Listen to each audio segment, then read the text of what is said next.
The lore of Ninja Gaiden 4, the speculative unawakened chapter, begins in a period of fragile, crystalline peace that blankets the world like a heavy winter snowfall. This era is defined by the sovereignty of the Dragon's Rest, a time where the great fiends have been banished back into the depths of the underworld, and the echoes of the archfiend's screams have finally faded from the wind. Following the harrowing events of the previous wars, Ryu Hayabusa has retreated to the ancestral Hayabusa village, acting as a silent, unmoving guardian over the true dragon sword. This represents the lore of the dormant blade. The weapon, carved from the tooth of a divine dragon and tempered in the spirit of 1,000 warriors, rests upon a velvet dais in the village's innermost sanctum. It pulses with a faint, rhythmic azure light, a heartbeat that matches Ryu's own breathing. The environment of this chapter is a masterpiece of traditional serenity, designed to evoke a sense of absolute stillness before a catastrophic storm. The village is nestled deep within a valley of ancient arch trees, where the air is so pure it tastes of mountain snow and cedar. This is the sovereignty of the sacred grove. Visually, the landscape is a tapestry of falling cherry blossoms, pale pink petals that drift through the air like organic confetti, settling upon the moss-covered shrines and the weathered stone paths.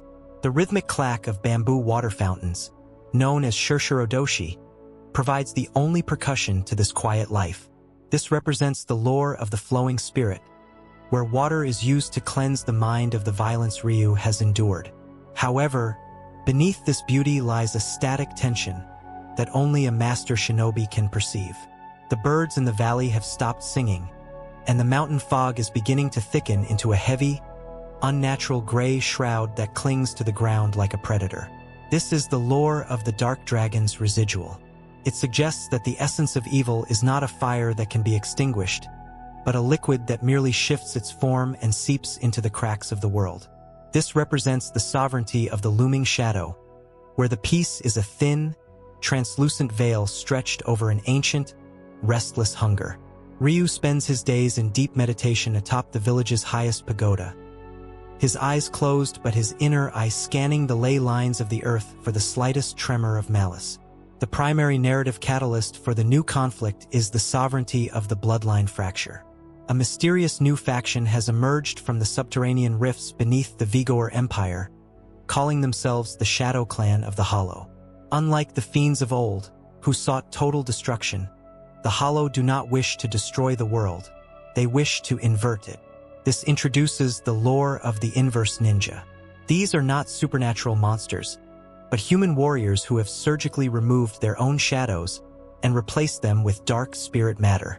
This represents the sovereignty of the mortal ambition, a terrifying evolution where men seek to rewrite the laws of the physical world to serve their own whims. They view Ryu not as a hero, but as a stagnant pillar that must be toppled to allow the world to reach its true, chaotic potential. The environment of the Hayabusa village is suddenly and violently shattered by a dimensional tear, a jagged crack in reality that appears in the center of the village square. This turns the peaceful shrines into a sovereignty of the warped reality.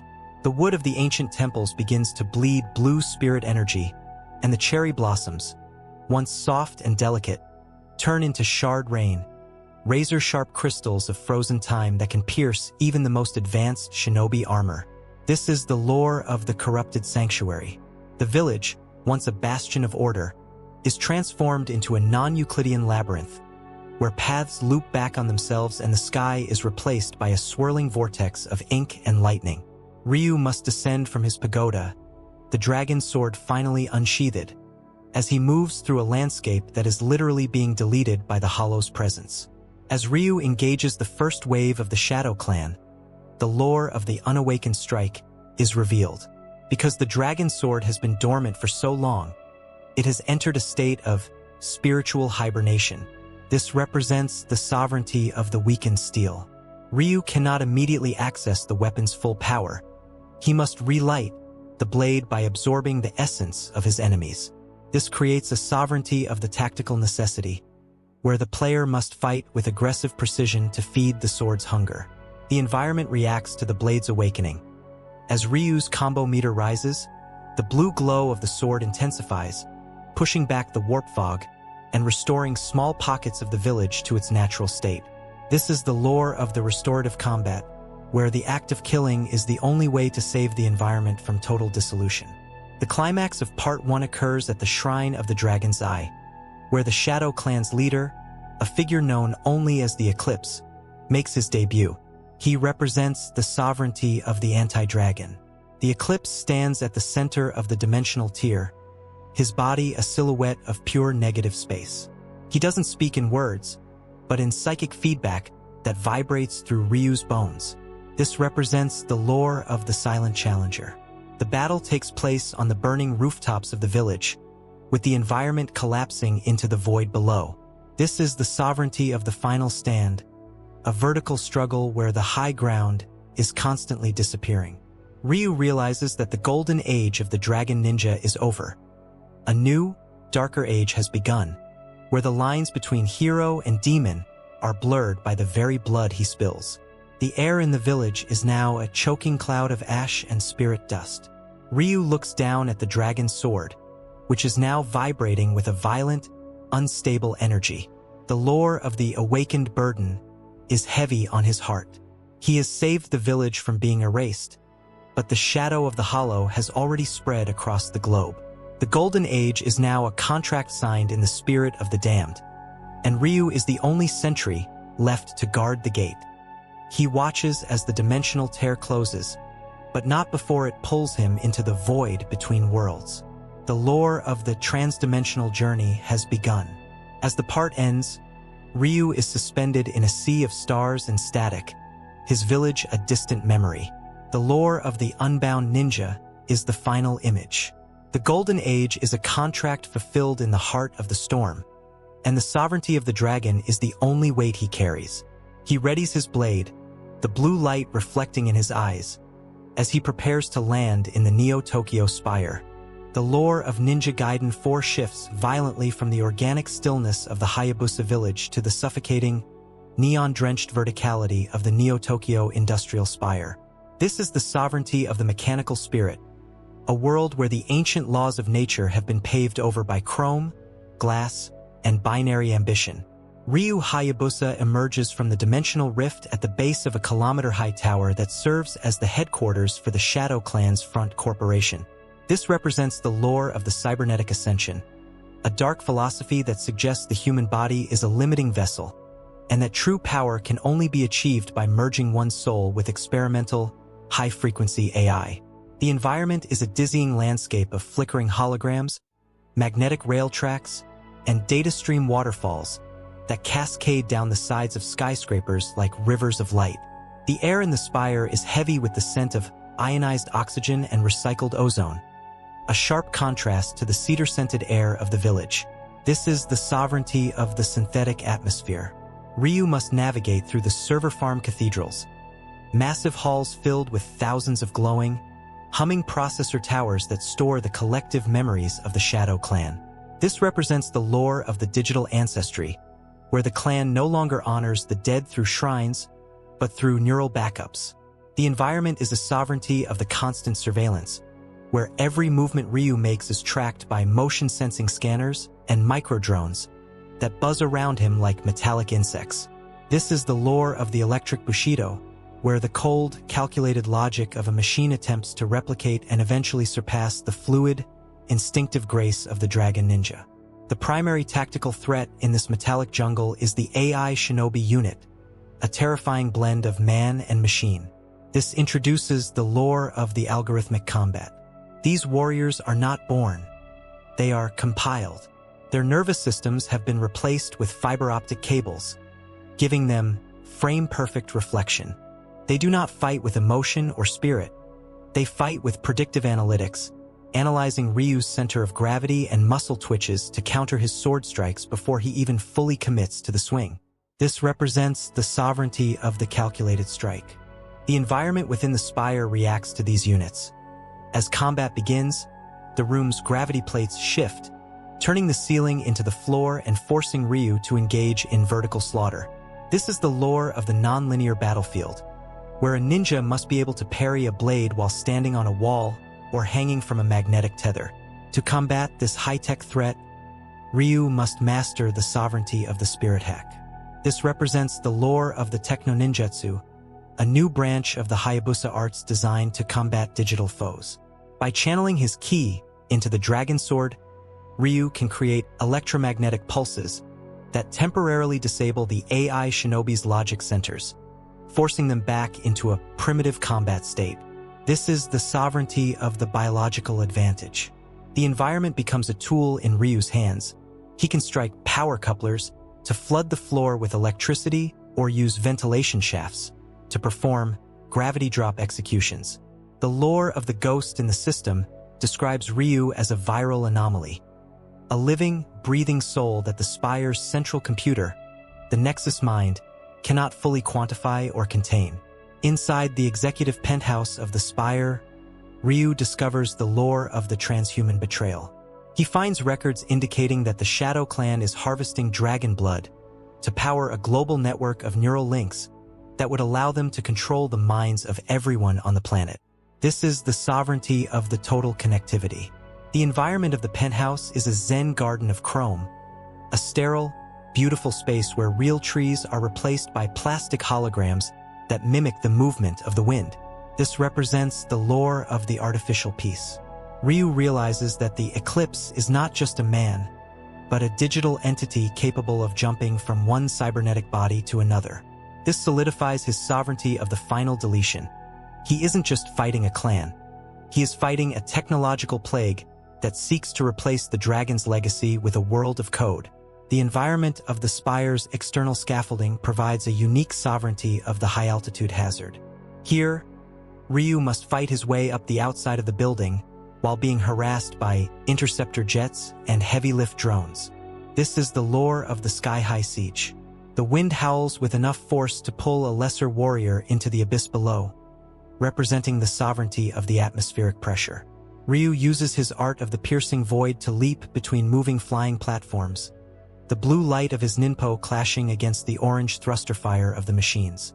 The lore of the Steel Ascent describes the terror of fighting on a surface that is literally vibrating apart under the strain of the battle.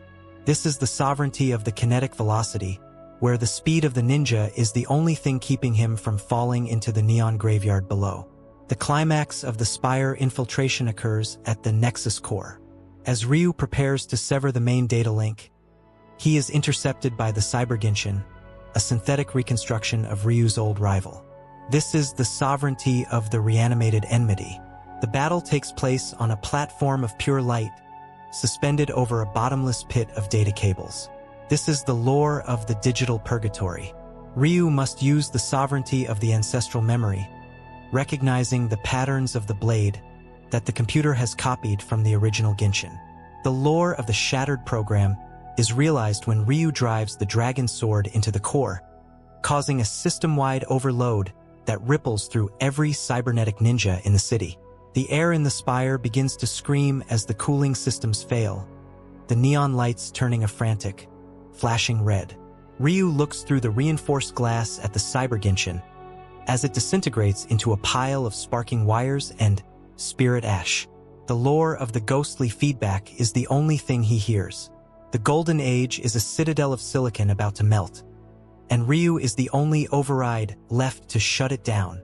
He watches as the digital veil over Neo-Tokyo begins to flicker, revealing the dark, polluted ruins that the holograms were hiding. The Golden Age is a contract signed in the circuit, and the sovereignty of the reality is the final verdict. He grabs his cloak and leaps from the shattering window, drifting toward the sunken ruins in the ocean below. As the part ends, the Spire explodes in a silent burst of blue electricity, plunging the city into a total blackout. The lore of the weightless descent is a moment of pure, terrifying peace. Ryu is falling, but his mind is focused on the Vigoer abyss. The lore of the deep sea call is the only path left. He tucks his chin and dives into the black waves, the cold water closing over his head like a shroud. The lore of Ninja Gaiden 4 descends from the heights of the technological spire into the crushing, silent depths of the sunken ruins of Vigoer. This is the sovereignty of the sunken abyss, a realm where the ancient capital of the Vigor Empire has been swallowed by the tides and the weight of its own sins. Ryu Hayabusa enters this world not as a predator, but as a guest of the deep, navigating a landscape where the primary enemy is the sheer weight of the ocean. This represents the lore of the aquatic grave, a place where time has been preserved in salt and silt. The environment is a hauntingly beautiful tapestry of submerged cathedrals, crumbling marble plazas, and bioluminescent coral that pulses with a rhythmic, ghostly blue light. This is the sovereignty of the still water, where the echoes of ancient chants are replaced by the low, mournful groan of shifting tectonic plates. The air, or what remains of it, in the abyss is a liquid pressure that would flatten a normal man. This is the sovereignty of the high-density atmosphere. Ryu must rely on the lore of the oxygen seal, a forbidden Hayabusa ninjutsu that allows him to extract spirit oxygen from the water molecules themselves through his skin. This represents the sovereignty of the internal breath. The environment is a sovereignty of the blue twilight, where the only illumination comes from deep-sea anemones and the glowing fungi that grow on the skeletons of giants. This represents the lore of the frozen history, where the statues of Vigorian emperors stand in silent judgment of the ninja. Ryu's movement is governed by the sovereignty of the fluid resistance, where every sword swing must be calculated for the drag of the water, turning combat into a heavy ballet. The primary biological threat in this lightless world is the abyssal fiend, a species of predator that has evolved in the absolute dark. This introduces the lore of the bioluminescent hunter. These creatures are translucent, their internal organs visible through shimmering, jelly-like skin, and they possess angler lights that they use to lure prey into the range of their needle-like teeth. This represents the sovereignty of the hidden maw. The environment provides them with perfect camouflage. They move through the thermal vents like ghosts in the steam. The lore of the drowning blade describes Ryu's struggle to maintain his inner fire against the cold. To defeat these predators, Ryu must use the sovereignty of the sonar strike, closing his eyes and relying on the vibrations in the current to parry attacks that he cannot see. Inside the sunken cathedral of Tyron, Ryu discovers the lore of the Leviathan's Pact. He finds ancient tablets revealing that the Shadow Clan has been waking the old gods of the trench to serve as guardians for their underwater excavations. This is the sovereignty of the primordial terror. The environment of the cathedral is a sovereignty of the sacred pressure, where the walls are reinforced by nether tree roots that have grown through the stone. This represents the lore of the organic architecture. Ryu realizes that the Shadow Clan is searching for the aquatic dragon shrine, a place of power that can control the planet's tides. This solidifies his sovereignty of the sea stiller. He must prevent the clan from using the ocean as a global hammer to drown the surface civilizations. The environment of the Great Trench Bridge provides a unique sovereignty of the three-dimensional battlefield. Here, gravity is subjective. Ryu must engage in buoyant combat, leaping between falling debris and floating magical orbs that provide temporary gravity pockets. This is the lore of the weightless war. The environment is a sovereignty of the bubbling void, where the water is heated to boiling temperatures by submerged lava flows. Ryu uses his art of the Ice Phoenix to create flash-frozen platforms in the boiling water, allowing him to stand for brief moments to deliver powerful, ultimate techniques. The lore of the Crystal Path describes the beauty and danger of this tactical necessity, standing on ice while surrounded by a sea of liquid fire and crushing pressure. To navigate the deepest reaches, Ryu recovers the talon of the Sea King, a weapon made from the scale of a great fiend. This introduces the sovereignty of the kinetic displacement. The weapon allows Ryu to slice through the water without resistance, creating pressure vacuum waves that can crush an enemy's internal organs from a distance. This represents the lore of the Hydro Shatter. The environment reacts to the weapon. As Ryu swings, he creates micro-whirlpools that pull nearby enemies into his range. This is the sovereignty of the Vortex Warrior, where the ninja becomes the center of a tidal storm. The lore of the Oceanic Wrath describes the weapon as a curse of the deep, warning that those who use it for too long will eventually find their blood turning to salt. The climax of the sunken abyss occurs at the heart of the trench. As Ryu nears the shrine, he is intercepted by the Kraken Fiend, a gargantuan entity that has fused itself with the ruins of a Vigorian battleship. This is the sovereignty of the living siege. The battle takes place in a coliseum of kelp and steel, with the monster using its massive tentacles to crush the surrounding pillars. This is the lore of the crushing embrace. Ryu must use the sovereignty of the surgical precision, cutting through the nerve clusters exposed by the monster's movements. The lore of the shattered Leviathan is realized when Ryu drives his blade into the creature's main eye, causing a biological shockwave that clears the surrounding silt and reveals the shrine's entrance. The air in the shrine's entrance is stagnant and ancient, kept dry by a magical membrane that has held for 10,000 years. Ryu looks back at the blue void behind him, seeing the Kraken Fiend sink into the darkness. The lore of the Watcher of the Depths is the only thing he hears. The Golden Age is a world of salt about to dissolve, and Ryu is the only diver left to recover the truth. He watches as the aquatic dragon shrine begins to glow with a faint, pulsing light, the sign that the Earth's heart is nearby. The Golden Age is a contract signed in the trench, and the sovereignty of the deep is the final verdict. He wipes the salt from his eyes and steps into the volcanic forge. As the part ends, the magical membrane ripples as Ryu passes through, sealing the ocean behind him. The lore of the transition to fire is a moment of pure, scorching heat. Ryu is safe from the water, but the lava flows of Mount Fuji are already visible in the distance. The lore of the primordial forge is the only path left. He readies his blade, the steam rising from his soaked cloak, as he prepares to face the Earth's core. The lore of Ninja Gaiden 4 transitions from the crushing silence of the abyss to the deafening roar and blistering heat of the Mount Fuji subcore. This is the sovereignty of the volcanic forge, a subterranean realm located miles beneath the Earth's crust, where the planet's tectonic energies are focused into a single, white-hot point. Ryu Hayabusa enters this world through the Passage of Ash, finding a landscape dominated by the lore of the Earth's heartbeat. The environment is a brutal, hellish vista of magma rivers that flow like liquid gold, sulfur clouds that choke the air with yellow toxicity, and obsidian craters that pulse with an intense, infrared light.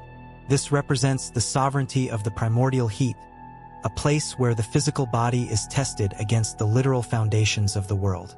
The air in the forge is a searing plasma that carries the scent of burnt ozone and molten metal. This is the sovereignty of the incinerating atmosphere.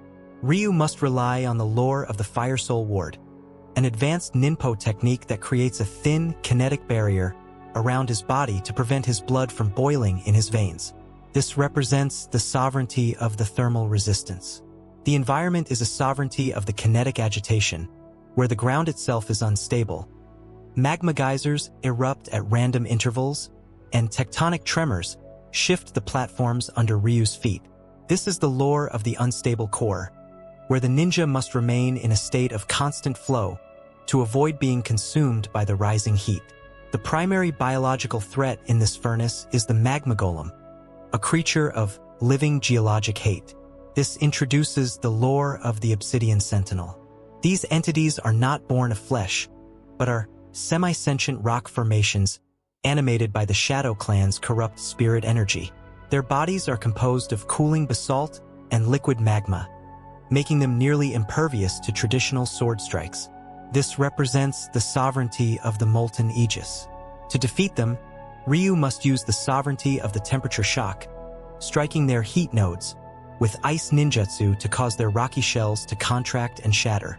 The lore of the brittle earth describes the tactical necessity of turning an enemy's strength into its weakness, using the heat of the forge to make the golem's armor too rigid to withstand a blunt impact. Deep within the chamber of the Black Anvil, Ryu discovers the lore of the forging of sin. He finds the Shadow Clan's Grand Alchemist attempting to create the Black Dragon Blade, a weapon designed to be the inverse twin of the Dragon Sword. This represents the sovereignty of the dark materialism. The blade is being forged from nethershard metal and quenched in the blood of fiends, creating a weapon that absorbs light rather than reflecting it. This is the lore of the anti-light. Ryu realizes that the forge is being used as a spiritual refiner, distilling the planet's raw anger into a physical object. This solidifies his sovereignty of the Balance Keeper. If the Black Dragon Blade is completed, it will grant the Shadow Clan the power to unmake the world's physical laws at will. The environment of the Magma Falls provides a unique sovereignty of the high-risk navigation. Ryu must descend a series of floating slag platforms that are being carried down a river of fire toward a massive centrifugal refiner. This is the lore of the industrialized volcano. The environment is a sovereignty of the thermal convection, where hot air currents allow Ryu to perform gliding leaps over vast gaps, provided he can time his jumps with the heat bursts. Ryu uses his art of the inferno not to attack, but to manipulate the flames, creating bridges of solidified ash. The lore of the Walking on Sunfire describes the mental discipline required to treat a sea of lava as a solid path, representing the sovereignty of the mind over matter. To combat the armored threats of the forge, Ryu recovers the Hammer of the Mountain King, a massive weapon forged from a meteorite core. This introduces the sovereignty of the crushing momentum. The hammer allows Ryu to shatter the earth with every strike, creating shockwaves that can knock golems off their feet or collapse obsidian pillars onto groups of enemies. This represents the lore of the seismic force. The environment reacts to the hammer. As Ryu strikes, he can create artificial geysers that launch him into the air or close lava fissures to create safe zones. This is the sovereignty of the terraformer, where the ninja reshapes the battlefield to suit his tactical needs. The lore of the Heart Striker describes the hammer as a pillar of order in a world of molten chaos. The climax of the volcanic forge occurs at the Grand Crucible. As Ryu reaches the anvil, he is intercepted by the volcanic archfiend, a massive, bat-like entity whose wings are made of solidified smoke and whose breath is liquid fire. This is the sovereignty of the aerial inferno. The battle takes place on a narrow stone spire, surrounded by a swirling vortex of magma. This is the lore of the Ring of Fire. Ryu must use the sovereignty of the vertical agility, running up the sides of the spire to deliver falling executions to the monster's head. The lore of the Shattered Anvil is realized when Ryu drives his hammer into the base of the spire, causing the entire structure to collapse into the crucible, taking the Archfiend and the Black Dragon Blade prototype with it. The air in the forge is now a raging firestorm, as the destruction of the anvil triggers a magma feedback loop. Ryu looks back at the glowing ruins as the walls of the cavern begin to melt. The lore of the escaping the core is the only thing he hears. The Golden Age is a world of fire about to explode, and Ryu is the only spark left to ignite the exit. He watches as the Black Dragon Blade is consumed by the very heat that created it. The Golden Age is a contract signed in the magma, and the sovereignty of the Earth is the final verdict. He uses a steam vent to launch himself into the Sky Needle shafts above. As the part ends, the forge is sealed by a massive rockfall, plunging the world of fire into a suffocating dark. The lore of the ascent to the cold is a moment of pure, gasping relief. Ryu is safe from the heat, but the frozen peaks of the Himalayas are already visible through the vents. The lore of the Absolute Zero is the only path left. He readies his blade, the sweat on his brow turning to frost, as he prepares to face the heavenly ice. The lore of Ninja Gaiden 4 ascends from the subterranean furnace of the earth to the crystalline, oxygen-starved heights of the Sky Needle of the Himalayas. This is the sovereignty of the frozen peak, a realm governed by the laws of Absolute Zero and the lore of the thin air. Ryu Hayabusa emerges from the volcanic vents into a world that is the antithesis of the forge. Here, heat is a memory, and the primary enemy is the lethal stillness of the frost. The environment is a blinding landscape of white-out blizzards, glass ice bridges, and ancient pagodas that have been frozen in mid-collapse for centuries.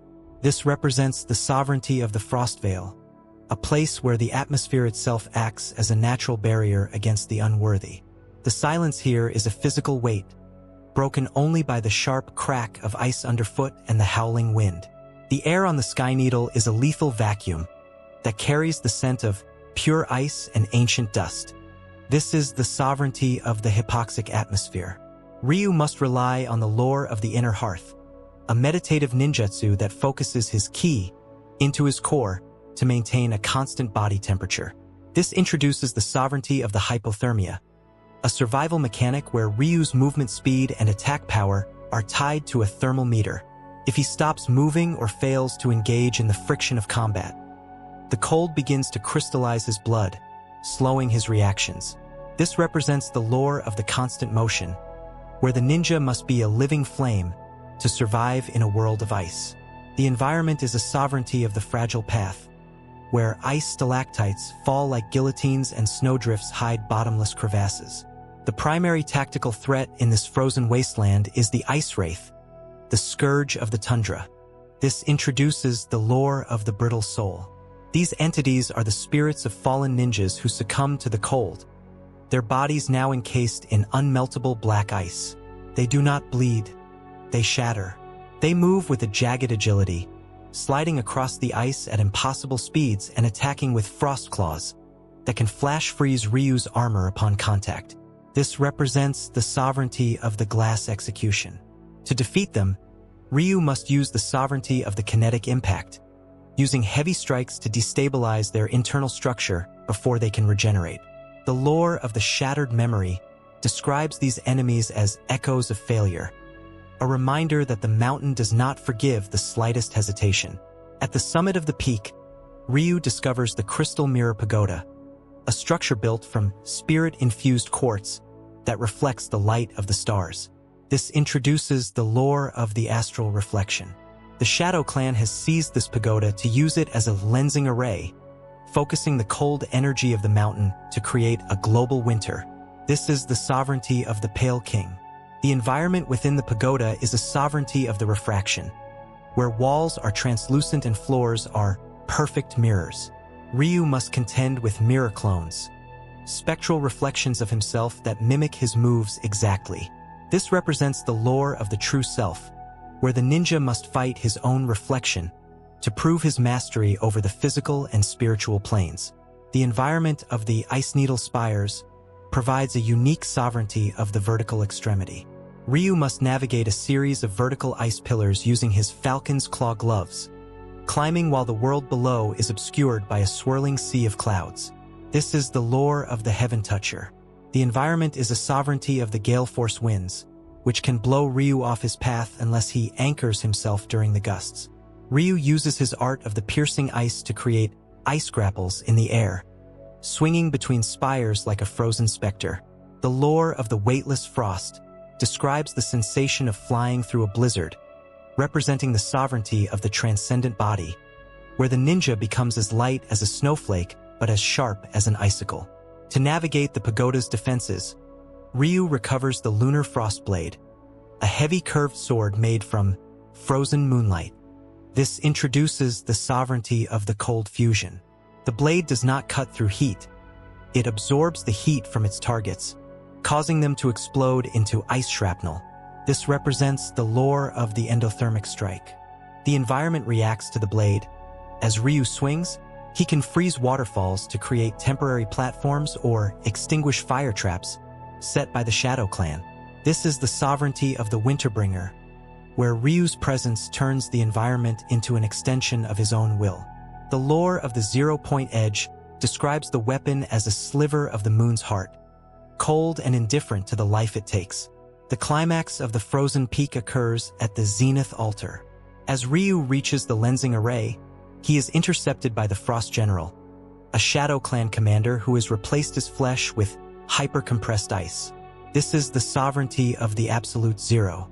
The battle takes place on a spinning glass disc at the very top of the pagoda, surrounded by a tornado of shards. This is the lore of the Eye of the Storm. Ryu must use the sovereignty of the thermal overload, using his most powerful fire ninpo to create a steam explosion that cracks the general's invulnerable shell. The lore of the Shattered Mirror is realized when Ryu drives the lunar blade into the lensing array, causing the focus cold to backfire and encase the entire summit in a tomb of diamond. The air on the summit is now still and dead, the blizzard suddenly silenced by the destruction of the array. Ryu looks out over the infinite white of the mountain range, the stars above glowing with a cold, distant light. The lore of the silence of the peak is the only thing he hears. The Golden Age is a world of glass about to crack, and Ryu is the only weight left to balance the scales. He watches as the crystal mirror begins to show a vision of the Shadow Realm, the final destination. The Golden Age is a contract signed in the frost, and the sovereignty of the cold is the final verdict. He steps into the mirror, his body turning into a beam of light that streaks toward the darkness.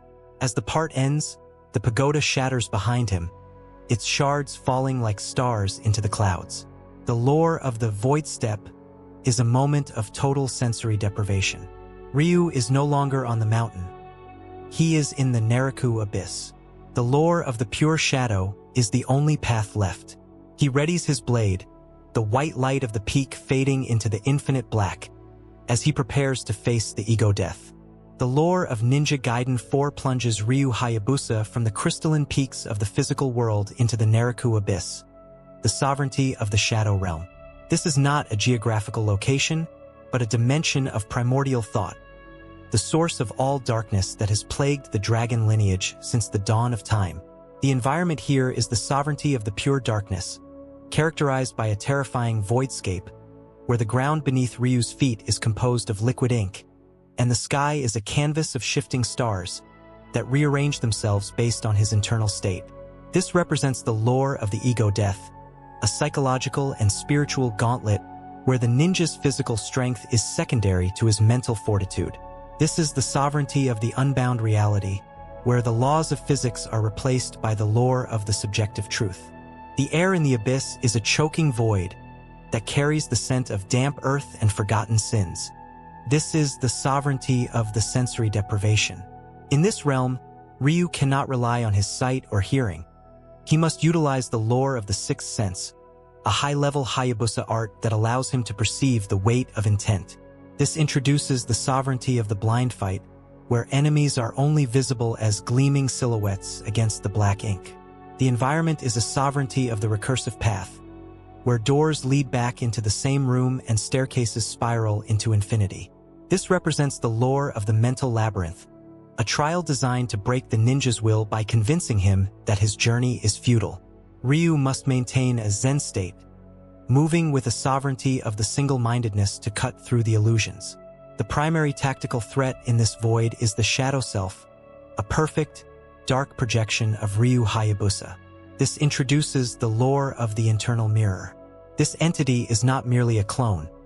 It is the manifestation of Ryu's suppressed doubts, his grief for the fallen, and the bloodlust that comes from decades of slaughter. This represents the sovereignty of the dark mirror. The Shadow Self possesses every weapon, ninpo, and ultimate technique that Ryu has mastered, but it executes them with a cruel efficiency that Ryu's morality usually restrains. The lore of the two dragons describes this duel as a symphony of steel, where the environment reacts to their clash. Every parry creates ripples in the ink, and every strike tears the star sky, revealing glimpses of the physical world. Inside the chamber of the Hollow Throne, Ryu discovers the lore of the Shadow Sovereign. He finds that the leader of the clan is not a man, but a collective consciousness of every soul the dragon sword has ever claimed. This is the sovereignty of the vengeful ancestry. The environment of the throne room is a sovereignty of the formless architecture, where pillars are made of moaning smoke, and the throne itself is a vortex of blades. This represents the lore of the karmic debt. Ryu realizes that the Shadow Clan was born from his own lineage's violence. The more he kills to protect the peace, the stronger the abyss becomes. This solidifies his sovereignty of the transcendent warrior. To win, he must find a way to strike without hate, transforming the dragon's sword into a sovereignty of the mercy blade. The environment of the memory corridors provides a unique sovereignty of the temporal hazard. Here, Ryu must relive his most traumatic battles: the destruction of his village, the duel with the dark dragon, and the loss of his comrades. This is the lore of the living past. The environment is a sovereignty of the emotional weight, where the air becomes thick as lead, whenever Ryu dwells on his regrets. Ryu uses his art of the true mind to dissolve the memories, turning the scenes into petals of light that illuminate the path forward. The lore of the unburdened heart describes the sensation of letting go of the past to survive the present, representing the sovereignty of the spiritual evolution, where the ninja moves from being a warrior of vengeance to a warrior of truth. To overcome the shadow self, Ryu achieves the sovereignty of the formless sword. This represents the lore of the Void Strike, where the blade becomes an extension of Ryu's ki, rather than a physical object. The sword no longer cuts flesh. It cuts through the shadow, erasing the darkness without harming the spirit beneath. This represents the sovereignty of the Lightbringer. The environment reacts to this new state. As Ryu moves, the liquid ink beneath him turns into golden sand, and the void sky begins to brighten into a pale dawn. This is the sovereignty of the reality shaper, where the ninja's internal peace begins to overwrite the darkness of the Naraku abyss. The lore of the empty hand describes the highest level of ninjutsu, the ability to win a battle without drawing blood. The climax of the Shadow Realm occurs at the Nexus of Souls. As Ryu faces the final form of the Shadow Sovereign, he is forced into a sovereignty of the absolute endurance. The battle takes place on a platform of glass that is being shattered by shadow storms. This is the lore of the final judgment. Ryu must use the sovereignty of the serene focus, standing perfectly still while the world around him collapses, waiting for the 1 microsecond of true light to deliver the finishing blow. The lore of the severed shadow is realized when Ryu strikes the sovereign's core of regret, causing the entire abyss to collapse inward into a single point of white light. The air in the abyss is now sweet and weightless, the darkness having been bleached away by Ryu's resolve. Ryu looks out at the infinite horizon as the ink floor turns into a sea of white clouds. The lore of the dawn of the soul is the only thing he hears. The Golden Age is a world of shadows that has found its light, and Ryu is the only anchor left to hold the reality. He watches as the hollow throne disintegrates into spirit dust, the stars above finally finding their permanent positions. The Golden Age is a contract signed in the silence, and the sovereignty of the truth is the final verdict. He prepares for the final ascension. As the part ends, the white light consumes everything, erasing the boundaries between the Naraku abyss and the physical world. The lore of the return to the source is a moment of total transcendence. Ryu is no longer a ninja of the shadow. He is the reborn dragon. The lore of the eternal guardian is the only path left. He readies his blade, the golden light reflecting in his eyes, as he prepares to face the ultimate destiny in the final chapter. The final lore of Ninja Gaiden 4 culminates in the sovereignty of the Dragon Reborn, a state of existence that transcends the physical limitations of the mortal world and the spiritual depths of the abyss. Ryu Hayabusa emerges from the white light of the Naraku abyss not as a man who has survived a journey, but as the lore of the living legend. The environment is the sovereignty of the transcendent horizon, a breathtaking celestial space where the physical world of the Hayabusa village and the spiritual world of the dragon gods overlap. This represents the lore of the harmonized reality. The landscape is a crystalline reflection of the village, where the cherry blossoms are made of pure ki, and the mountain streams flow with the essence of life. This is the sovereignty of the infinite peace, the ultimate destination for the warrior who has conquered his own shadow. The air in this celestial realm is charged with divinity, carrying the scent of fresh rain and ancient incense. This is the sovereignty of the pure atmosphere. Ryu must undergo the lore of the dragon's ascension, a final trial where he must merge the true dragon sword with the eye of the dragon, while his physical form is tested by the pressure of the infinite. This introduces the sovereignty of the divine weight, a survival mechanic where Ryu must balance his mortal body and his dragon spirit to prevent himself from being dissipated into raw energy. The environment is a sovereignty of the golden hour, where the sun never sets, representing the lore of the eternal vigil. Ryu stands at the center of the dragon's nest, a floating platform of jade and gold that looks out over the entirety of human history. The primary narrative threat is the vestige of the eclipse, the final, desperate remnant of the Shadow Clan's ambition. This introduces the lore of the fading malice. Having lost its physical and digital forms, the evil has condensed into a singularity of hate that seeks to consume the dragon's light. This represents the sovereignty of the absolute end. The environment reacts to this presence by corroding the light, creating dark patches in the celestial garden. Ryu must use the sovereignty of the purifying strike, a new combat style where every movement of his blade creates shockwaves of order that restore the environment as he fights. This is the lore of the creation combat, where the act of the ninja is no longer to destroy, but to protect the beauty of existence from being erased. Inside the chamber of the dragon's heart, Ryu discovers the lore of the final choice. He is met by the spirit of the true dragon, the progenitor of his bloodline. This represents the sovereignty of the ancestral truth. The dragon reveals that the Golden Age was never meant to be a permanent state, but a relay race of souls. This is the lore of the passing of the torch. Ryu realizes that his role is not to be a god, but to be the bridge between the divine and the human. This solidifies his sovereignty of the humble master. He chooses to renounce the godhood offered to him, returning the dragon's power to the earth to heal the scars of the war. The environment of the chamber reflects this choice, the gold and jade turning back into wood and stone, representing the lore of the sacred mundane. The environment of the restored Hayabusa village provides the final sovereignty of the natural restoration. As Ryu descends from the celestial realm, he watches as the dimensional tiers are stitched shut by vines and flowers. This is the lore of the earth's forgiveness. The environment is a sovereignty of the new growth, where the black ash of the Shadow Clan is replaced by green sprouts.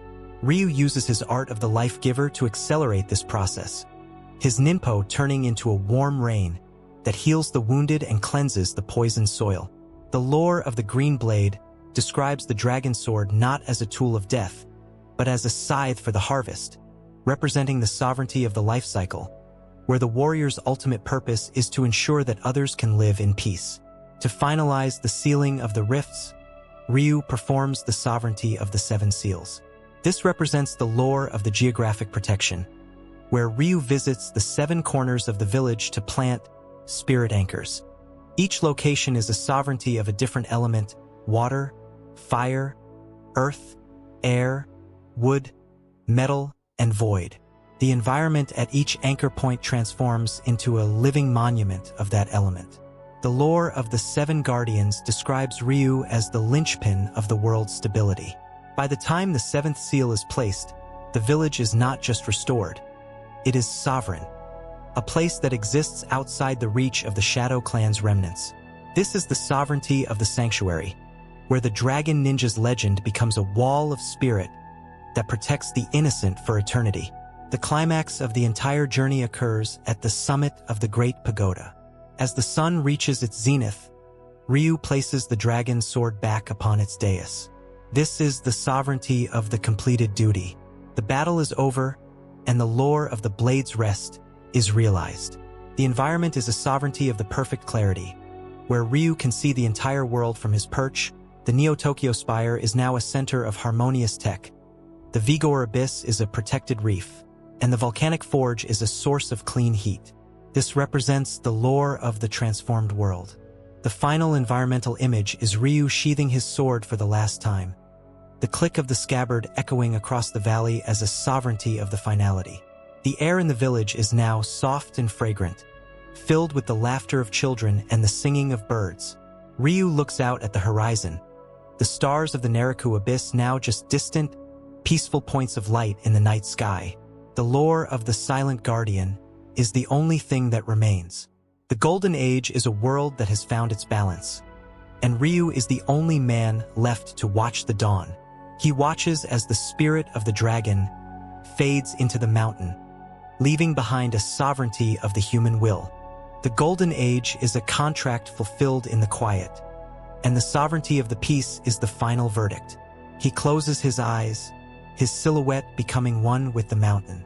As the part ends, the camera pans back from the village until the entire earth is visible, glowing with a faint, blue dragon aura. The The lore of the unawakened chapter is complete. The Golden Age is a contract written in the stars, and the sovereignty of the legend is the only thing that never dies. The Ninja Gaiden is over, but the dragon is always watching.